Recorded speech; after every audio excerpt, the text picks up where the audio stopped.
సమయం ఇచ్చిన అయ్యగారికి అమ్మగారికి వందనాలు. స్త్రీల మైత్రి వాళ్ళందరికీ నా శుభాకాంక్షలు. నేను చెప్పబోయేది ఏంటంటే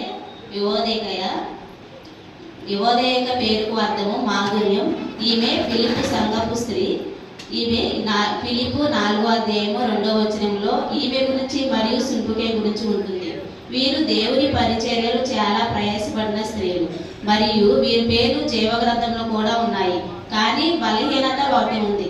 అదేంటంటే ప్రభువునందు ఏక మనసు గలవారై ఉండలేదు. కాబట్టి పౌలు గారు చెప్పినట్లుగా ప్రభువునందు ఏక మనసు గలవారై ఉండి అని చెరసాల నుండి రాసిన లెటర్లో చెప్పారు.